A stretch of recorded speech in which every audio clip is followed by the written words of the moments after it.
اقسم بالله العظيم الايربودز دي افضل ايربودز من ناحيه الصوت والمكالمات بتاعتها قويه جدا عشان فيها عزل اي ان سي واي ان سي. ده لما بيخلص من عند الناس بتسالني عليه كتير قوي وتقول لي ان هو مترطرط وموجود في السوق، بس انا ما برضاش اجيب منه الشعبي. بفضل الله جايب لك منه الاصلي اللي بينزل بالابلكيشن بتاعه. بتنزل الابلكيشن من الكيو ار اللي بيجي معاك في الكتالوج وبتحمله وتستخدم مميزات السماعه.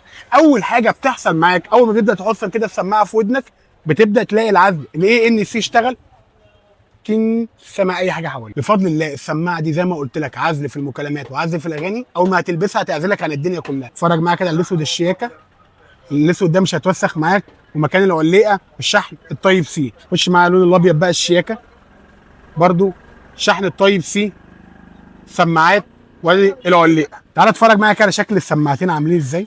خلي بالك ان هي فيها 4 سماعات، عد معايا كده 1 2 3 وادي 4. نفس الكلام برضو السودا، سماعه صغنططه جدا شكلها في الودن محترم قوي. ادي ايه السودا اهي قويه جدا، وادي البيضه شياكه. بفضل الله الايربودز دي هتغنيك عن الساعه السمارت عشان فيها شاشه ذكيه وفيها كل المميزات بتاعت الساعه السمارت. تعال اتفرج معايا كده. جاب النوت بوكس اتفتح، رفعت السماعه، قال لي رفعت اليمين مش الشمال، ذكي اهو. كمان في ازرار من ورا كده تدوس عليه تفتح معاك. الخلفيه دي ينفع تغيرها بس ما ينفعش تحط صورتك.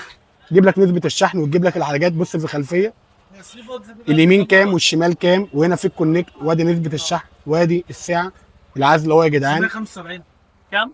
تشغل اغاني، تحكم، تفتح الاعدادات، تدور على التليفون. انا حالتها بيصوروا بص المكالمات اللي انا كنت بتكلم بيها فيها لعبتين، لعبه البطه الطايره ولعبه الشجره الواقعه. هتختار السودا هتختار البيضه، هيجي معاها الكتالوج وطقم الودانات والوصله اللي بتشحن معاك طيب سي في يو اس بي. هبيع لك الحلويات دي بكام؟ 500 جنيه و475 جنيه، وبفضل الله اشحنها لك لاي مكان حتى لو انت قاعد في اسوان. لو عايز تجينا عنواننا فين؟ جينا يا باشا من عبد العزيز، تخش الشارع اللي في وش عبد العزيز هتلاقي المحل اسمه سكرين لحد ما نغير اليافطه. تعمل لايك وفولو منشن لصاحبك اللي عايز يجيب ايربودز وساعه سمارت في نفس الوقت.